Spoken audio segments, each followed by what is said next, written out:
मेरा सवाल ये है कि जब आप जेल में थे तो फिर आप 5 वक्त नमाज कैसे पढ़ सके? ओहो बड़ा ख़तरनाक सवाल कर दिया तुमने। मेरी आवाज़ आ रही है? जी। अच्छा, मैं जेल में था ना, तो हम 4 आदमी थे जेल में, एक कमरे में। हम बाजमात नमाज़ पढ़ते थे, बल्कि जुमा भी पढ़ते थे। पहला जिस दिन में जिन्होंने जेल में किया है उस दिन तो पुलिस स्टेशन में रखा था, उस दिन जुमा था, ठीक है।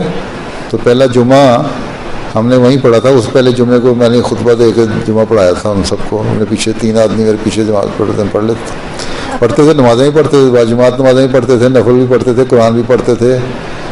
बैठे हुए थे, पहले काम तो कोई था नहीं, हैं, नमाज़ें दुआएं करते रहते थे या किताबें पढ़ते रहते थे। आपको इजाज़त दे दी थी? हैं? इजाज़त आपको दे दी थी? हाँ, इतने जेलर इतने शरीफ थे, वो बेचारे बड़ा एहतराम करते थे। वो कानून के तहत बेचारे कुछ कह नहीं सकते थे, क्योंकि जिनको उनके जो वज़ीर आला और दूसरे सरकारी अफसर थे उनकी वजह से उन्होंने जेल में डाला था। लेकिन जेलर खुद शरीफ आदमी था, तावन करता था।